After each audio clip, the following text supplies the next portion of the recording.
And welcome to what is episode 3 of DisruptEDTV for 2024. This morning, my esteemed guest is Derek Wenmoth, and we're going to be talking a little bit about the education system as a whole and what system change might look like, but also talking about the place and the space for teachers to be leading that change from the ground up.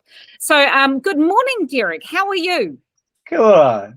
Claire, I'm very well this morning. Awesome. And for those, I mean, a lot of our Disrupted listeners will be very familiar with your work and the stuff that you share through our forum. But for those who might not know you, can you give us a little bit of a background, Derek, where you come from within the education system? Sure. Yeah. Well, I'm one of those people who never left school. School into teaching, primary, bit of secondary, area school. Went into teacher education. Ended up working at the correspondence school as a change manager there for a while, Ministry of Education, and then set up core education about 20 years ago. And then got to that age where they give you a special coloured card and you're able to leave. And so I did. But the passion for what we're talking about this morning has never left. And that's why I set up Future Makers, which is what I'm working, the umbrella I work under at the moment. Yeah, awesome. So the thing we're going to talk about today is this idea of, and it's become a bit of a theme already in these disrupted conversations, is this idea of how we tackle the need for system change. We all know that for whatever reason, the system isn't necessarily serving young people in the way that we hope it might. We do have this challenge, though, that I think you've said in the past, that we jump to solutions and we jump to all of the ideas and what Barley Hark would refer to as these silver bullet solutions for the problems and the issues.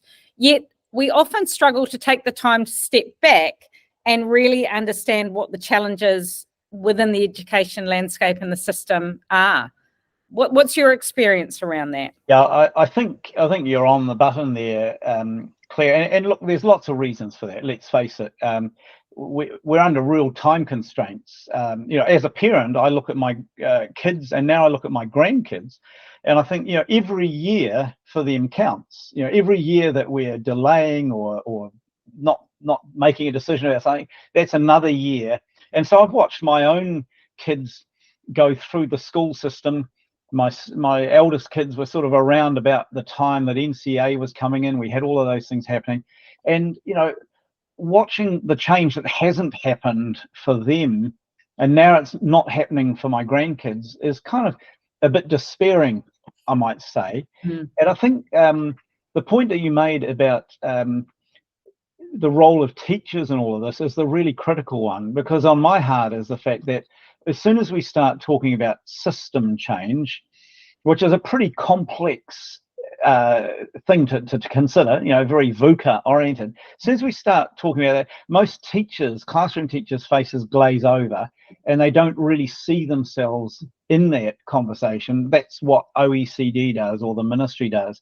And yet the system doesn't exist without the teachers. And so your comment about needing to see ways of allowing this to happen from the ground up becomes really important. But the critical thing there, of course, is that the system isn't only about teachers. It is also about all of these other elements. And so it's how we bring all of those voices to the table and recognize and understand and value them as we're making the decisions moving forward. So if you were in the position of being, say, the Minister of Education or some lofty sort of position within the education system, where would you start in terms of identifying what the real challenges are? Because I feel like, unfortunately, the nature of politics and governments getting voted in every 3 years, we jump very quickly from superficial surveys of what the data tells us, like around literacy or numeracy or attendance rates, all that stuff that's easily measurable.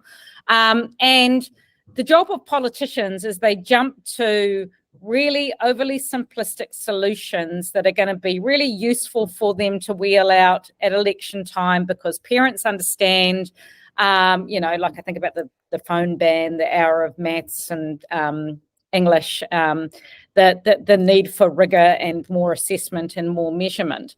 Like if you had your way and we didn't seem to go so quickly from a quick survey of the data to jumping to giving everyone the solutions, what would you do? What would you do if you came in tomorrow and had that opportunity to lead the? I know this wasn't on the cards for our discussion, but what would you do if you were jumping into the position of, say, Minister of Education in Aotearoa? It's an interesting, mind-expanding question, isn't it? And I'd have to say, there's at least 4 ministers of education who have asked me that question as we've done, and it catches you astride a little, because if you're caught on the spot, and I've done this myself, you find yourself automatically wanting to go to those silver bullet solutions because you think they want a quick snapshot. But I think having had a little bit of time to think about these sorts of things over the years and reflect on the responses I've gotten, I think what it comes back to something you said at the beginning of the intro, that our system isn't catering for our kids in the way that we'd expect it to, I think were the words that you used. And my comeback to that is that's happening because actually the system is designed not to do that. Right? So a lot of the things that we are doing as principals, as teachers, as boards of education, as educators in any other way, we're fighting against a fundamental design flaw in our system. And this is the thing, when I come back to Barley Hark's article recently about silver bullets, I really agree. It resonates with me, a lot of what's in there. And of course, Barley's had a lot of experience in this. The point that I probably didn't resonate as much was a sentence in there where he said, the problem is a structural one. And of course, the book that he and Kathy and others, the book, the review, largely was about a structural solution. And I don't believe that is where the solution lies. We have to do a massive amount of work with our structures, undoubtedly. No question. That's not something a teacher feels like they can play a part in, does it? But no, the fundamental design of our system, and I know it's become cliche to say this, but it's where my passion lies, is actually, it's not about the kids.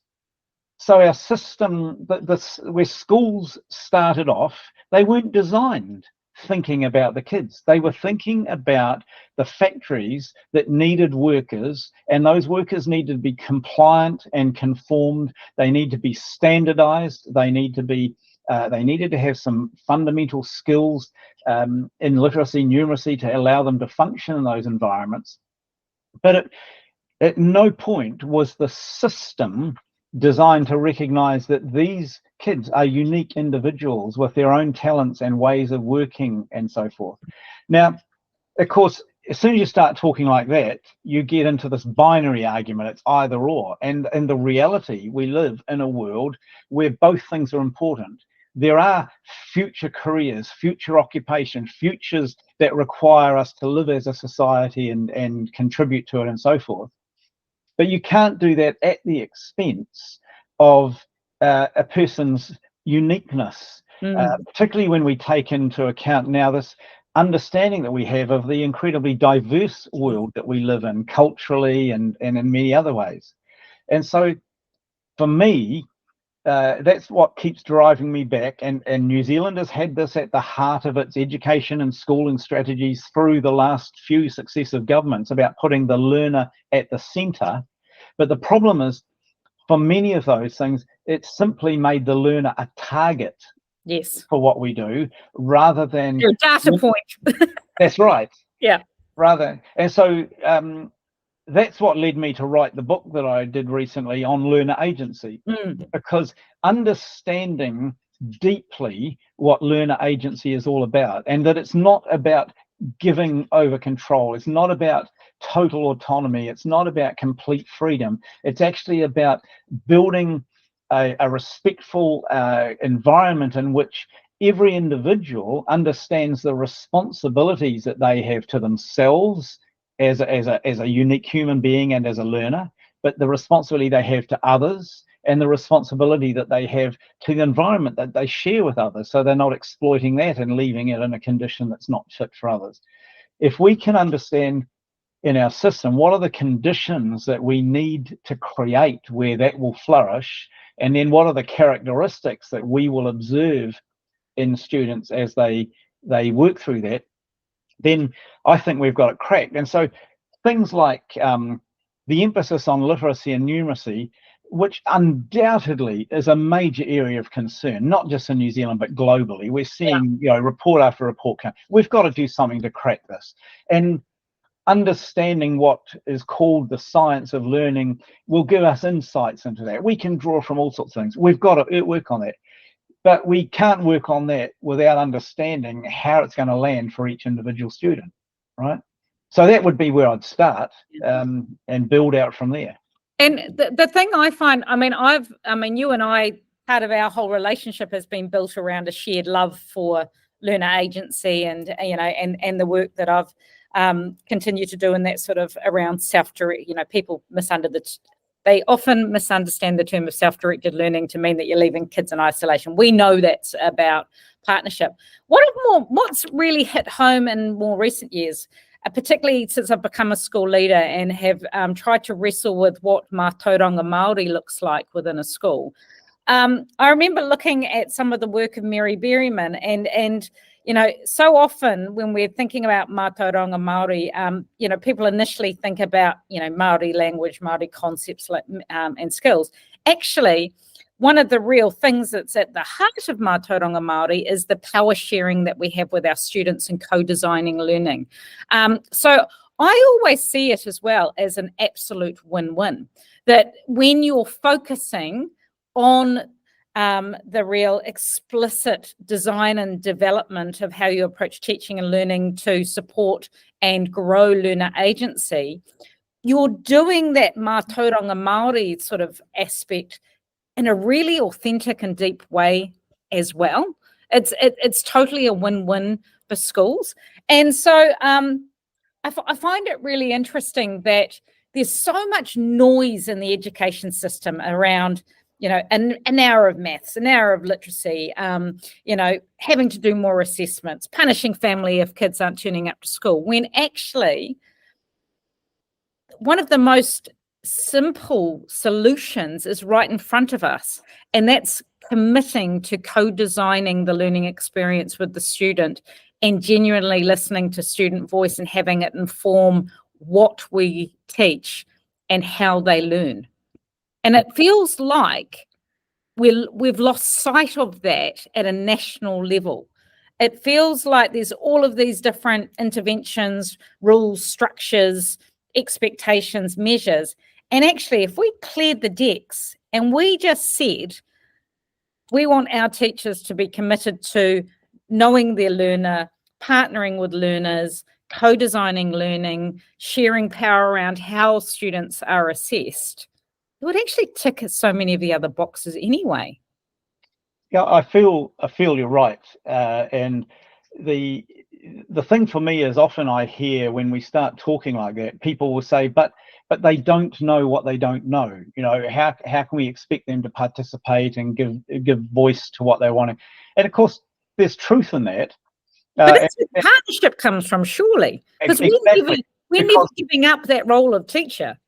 Well, that's right, because on the other side of it, often our parents and even our teachers and others don't know what they don't know either. Mm-hmm. We are in this VUCA world, which requires the true act of partnership to bring to the table all of our background experiences, whether they're cultural, whether they're belief systems, whether the academic background we have, and define what that looks like going forward, which I guess brings me to the second thing that I would want to suggest is what we change, which is related to that first one. And in a model that I'm writing about at the moment, I refer to it as the new outcomes, but basically it's redefining the purpose of education. Getting some real agreement about what is the purpose of what we're trying to do, because that's the thing that will differentiate it from the industrial model we've inherited. And from that purpose, we define, so what are the outcomes that we want? Now, New Zealand went down the track, a number of years ago now, of defining competencies that as being those more tangible and long-lasting things that are outcomes for education. But of course, they always got swamped and took second place to the academic marks and achievement and so forth. And then we got into that nonsense conversation about skill versus knowledge, and did we care about skills more than knowledge? And we know both matter, and actually they're interwoven as well. Yeah. And so schools I've been working in recently, and I know you've done it in Albany too, is identifying what are the characteristics we want to see in our students as they graduate from this place. What is it that we know that every single day, every single activity that we're contributing to is contributing to the development of these outcomes for these kids, and putting in place ways of measuring that and recording and understanding that don't rely on multi-choice tests, for example. So we've got to, that takes us into the other thing. Then we've got to look at, so what are the new measures of success that we apply in what we're doing, and how do we incorporate those within the understanding, embrace a partnership approach to that, where the gathering of evidence and the identification of success becomes something that more than just the teacher is making a judgment about, right? And there's fascinating extra work going on. Then behind that sits the new learning design, the sorts of things that you've been doing in Albany for ages and many other schools have been experimenting with, to say, what do we need to do so that learning becomes more motivating and engaging? I mean, you referred before to punishing parents for not sending their kids to school. And look, there are a lot of layers on this, I understand, but you can't begin to think about that situation, the gross absenteeism and truancy, without saying, well, is there a reason that they're not motivated to come, and a reason they may not be engaged? I'm more interested in how we can make schools sticky than punish any of our whānau. And if you've got all of those things, then the fourth part of my little project is then you start saying, so what are the new structures we need that will support and make that happen? And that's where you can start having intelligent conversations about centralization versus local autonomy and all of these sorts of things. But thinking that the answer lies in changing a structure without deeply understanding how it's going to impact or be impacted by the other things, I think is a bit premature. Yeah, and it's like everything. It's sort of both and, isn't it? Yes, the structure needs a really good shake-up. And I think when people have been in the system for so long, they feel frustrated when they don't see the system actually getting the audit and change and review that it so sorely needs. But if there's one thing we know, the education system is a friggin' stubborn beast in terms of, we all think we're doing things to change it. And, we all thought that COVID would disrupt it and we wouldn't recognize the system when we came back into it. And lo and behold, we went back to our practices of the past, for the most part, very quickly. Yes, definitely things have changed, but we certainly didn't see the level of disruption and system change that we might have. But I think what is also exciting, particularly around the New Zealand context, and I know there are downsides to the fact that we are such self-governing entities in Aotearoa. The upside of that is that there's very little stopping us getting on and making the changes that we're talking about here today. Like, there's no, every teacher, every kaiaka in New Zealand has the ability to start co-designing teaching and learning with their students in their classes today or tomorrow.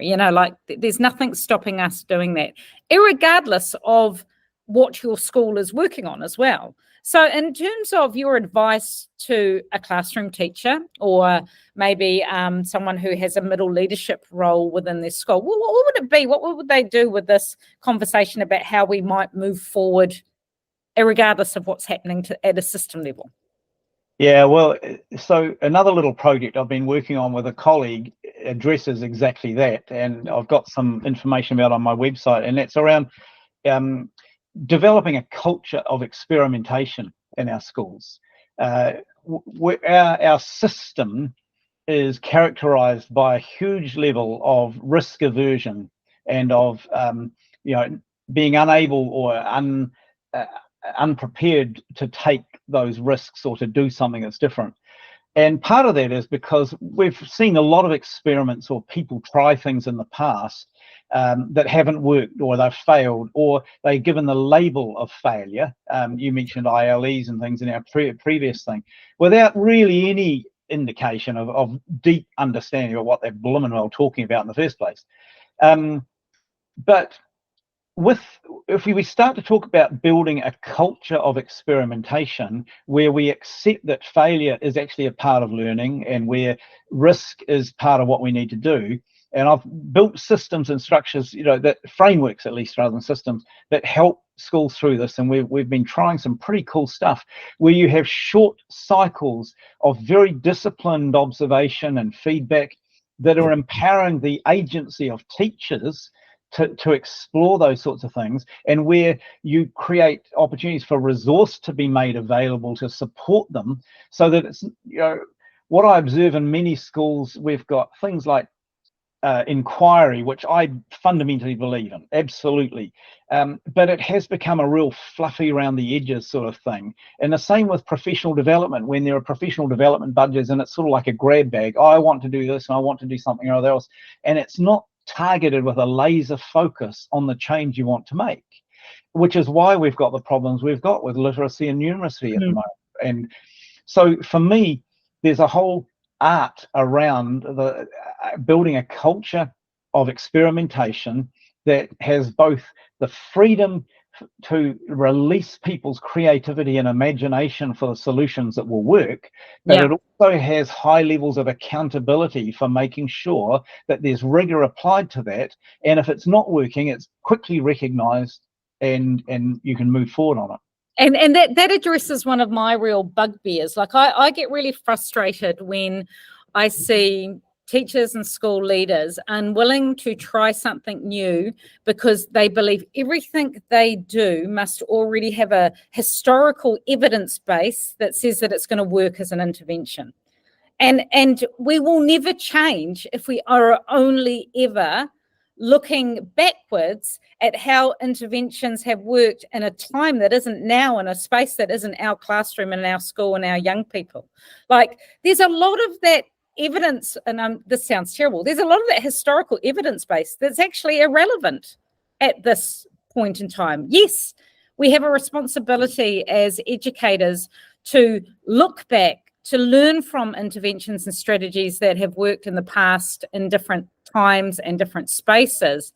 But that can't be the only thing we're willing to try. Otherwise, we're never going to do anything new and make genuine change. It's also just a complete abdication of our responsibility as educators to get on and do something. I mean, let's face it, that's a smokescreen, in my view, that I often hear right up from our Ministry of Education through to school. And it seems to me that the bigger the collection of so-called evidence I have, the more authoritative it is. No one ever reads it. That we simply aren't good at paying attention to the evidence, even when it's there. And I go right back, and I've shared this in recent conferences. If you compare when schooling began and the design of our current model of schooling back to Frederick Taylor and to Edward Thorndike, these guys, it was all about preparing kids for factories. And it was, in fact, Edward Thorndike, in one of his writings, he said, we cannot trust teachers. We've got to build a system that can work regardless of teachers, because they bring too much variability into it, right? Yeah. That is the foundation we're on. At the same time, in the very same era and decade, we had John Dewey pulling together all of the theories of social engagement and education, and about constructivist views about how we learn by doing, and really the basis of an experiential and experimental culture that leads to the growth and understanding. These are almost jarring at each other, but the one that took precedence and of course informed the design of schooling systems was the former. Taylorism exists today in so much of what we have. So Yeah, look, I'm the first to say research and evidence mightily important, and I'm the sort of person that's constantly scanning that, and my website's got evidence of that. I put it out there, but at the end of the day, the synthesis has to be a lot more than just, am I discovering the stuff that suits what I think is right? Yeah. Am I engaged in a community in a way that's constructive and genuinely pulls together a whole raft of stuff, which inevitably will bring us to the place that you're talking about, that because we live in this incredibly changing world, so much of that is adaptive and responsive to the condition of the day that weren't the conditions 10, 20, 50 years ago when that evidence was gathered. All right.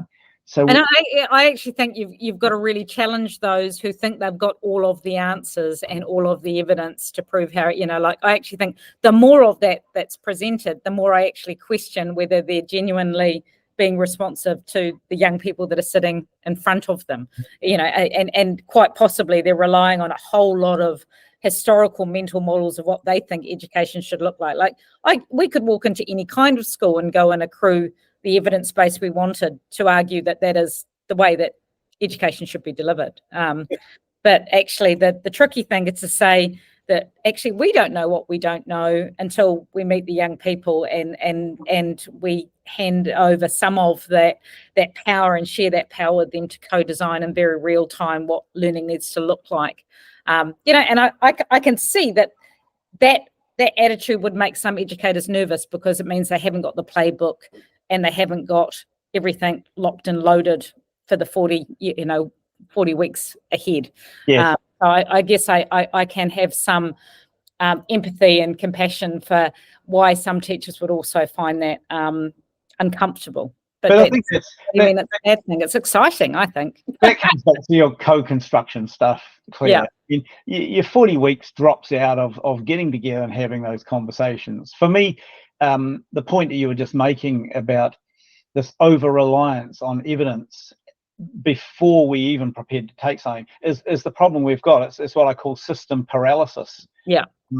We're too afraid, and certainly our ministry has demonstrated this sort of thinking so much over the last decade or so that we're not prepared to go that far unless we have all the evidence.